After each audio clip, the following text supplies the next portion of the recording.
आई, बाबा आणि त्यांची मुलं. हे चित्र आपल्या सगळ्यांच्या ओळखीचं आहे, नाही का? बघा, ह्या कौटुंबिक रचनेलाच न्यूक्लिअर फॅमिली किंवा केंद्रक कुटुंब असं म्हणतात. आजच्या या सादरीकरणात आपण ही संकल्पना नेमकी काय आहे आणि आपल्या समाजात तिचं स्थान काय आहे हेच जरा सविस्तरपणे समजून घेणार आहोत. आता बघा, द सिम्पसन्स आणि द कॉस्बी शो हे दोन खूप वेगळे पण प्रचंड लोकप्रिय टीव्ही शोज आहेत. एक कार्टून आहे तर दुसरा लाईव्ह ॲक्शन. पण या दोघांमध्ये एक समान धागा आहे. तो काय असेल याचा कधी विचार केलाय? तर उत्तर आहे कुटुंब. हो, दोन्ही शोज एका विशिष्ट प्रकारच्या कुटुंबावर आधारित आहेत, ज्याला आपण न्यूक्लिअर फॅमिली म्हणतो. आणि हीच संकल्पना आज आपण उलगडून पाहणार आहोत. चला तर, आज आपण या 4 मुख्य मुद्द्यांवर लक्ष केंद्रित करणार आहोत. सगळ्यात आधी आपण व्याख्या समजून घेऊ, मग त्याचे फायदे तोटे काय आहेत ते पाहू, आणि शेवटी त्याचा व्यापक संदर्भ काय आहे यावर नजर टाकू. तर मग सुरुवात करूया सगळ्यात मूलभूत प्रश्नाने, न्यूक्लिअर फॅमिली म्हणजे नेमकं काय? बघा, न्यूक्लिअर फॅमिलीची व्याख्या तशी अगदी सोपी आहे. 2 पालक आणि त्यांची मुलं, यालाच इमिजिएट फॅमिली असंही म्हटलं जातं. अगदी द सिम्पसन्ससारखं, जिथं होमर आणि मार्ज त्यांच्या 3 मुलांसोबत, बार्ट, लिसा आणि मॅगीसोबत राहतात. ही संकल्पना अजून स्पष्ट करायची असेल तर आपण तिची तुलना विस्तारित कुटुंबाशी करू शकतो. न्यूक्लिअर फॅमिलीमध्ये फक्त पालक आणि मुलं असतात.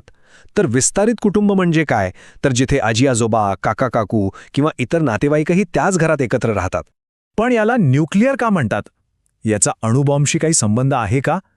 तर गमतीची गोष्ट म्हणजे हो, दुसऱ्या महायुद्धानंतर जसं न्यूक्लियस म्हणजेच अणुकेंद्रक विज्ञानात महत्त्वाचं ठरलं, अगदी तसंच समाजातही पालक आणि मुलांचे हे केंद्रक कुटुंब महत्त्वाचं मानलं जाऊ लागलं. आणि म्हणूनच हे नाव रूढ झालं. इंटरेस्टिंग आहे ना? चला, आता पाहूया की या कुटुंब पद्धतीची बलस्थानं किंवा फायदे काय सांगितले जातात. सगळ्यात पहिला आणि महत्त्वाचा फायदा म्हणजे आर्थिक स्थैर्य.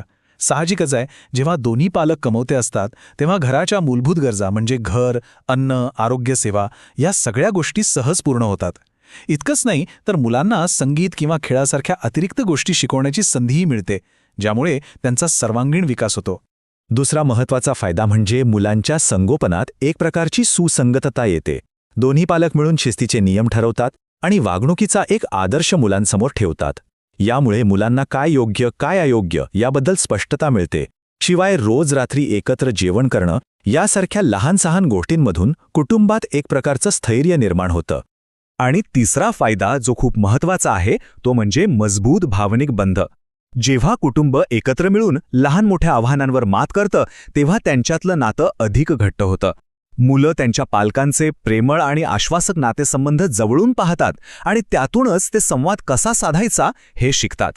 पण थांबा, प्रत्येक नाण्याला 2 बाजू असतात, बरोबर? मग हे चित्र नेहमीच इतकं सकारात्मक असतं का? चला, आता या मॉडेलची दुसरी बाजू पाहूया. इथे आपल्याला दोन्ही बाजू स्पष्ट दिसतायत. एका बाजूला आर्थिक स्थैर्य, सुसंगतता आणि भावनिक बंध असे फायदे आहेत. पण दुसऱ्या बाजूला एक मोठं आव्हानही आहे. ते म्हणजे जेव्हा दोन्ही पालक काम करतात तेव्हा मुलांच्या संगोपनाचा खर्च, जसं की डेकेअर किंवा पाळणाघराचा खर्च खूप वाढतो. आणि हो, विस्तारित कुटुंबाप्रमाणे आजी आजोबांसारख्या मोठ्या माणसांचा आधार नसल्यामुळे पालकांवरचा ताणही वाढू शकतो. मग या सगळ्याचा अर्थ असा आहे का की कुटुंब म्हणजे फक्त न्यूक्लिअर फॅमिलीच? तो उत्तर आहे अजिबात नाही. ही अनेक रचनांपैकी फक्त एक रचना आहे. जसं की आपण इथे पाहू शकतो, कुटुंबाचे अनेक प्रकार आहेत. विस्तारित कुटुंब आपण आधीच पाहिलं, ज्यात आजी आजोबांसारखे नातेवाईक एकत्र राहतात. त्याचबरोबर पुनर्चित कुटुंब म्हणजे रिकन्स्ट्रक्टेड फॅमिली पण असते, जिथे घटस्फोटानंतर पालक नवीन जोडीदारासोबत एकत्र येतात. या सगळ्यावरून एक गोष्ट तर नक्कीच स्पष्ट होते की कुटुंब या संकल्पनेची एकच एक अशी ठरलेली व्याख्या नाहीये. तर मग शेवटी प्रश्न हाच उरतो की जसा आपला समाज दिवसेंदिवस बदलतोय तशी कुटुंबाची व्याख्या ही बदलेल का? आणि या बदलत्या जगात कुटुंबाचं भविष्य नेमकं काय असेल? हा खरंच एक विचार करण्यासारखा मुद्दा आहे.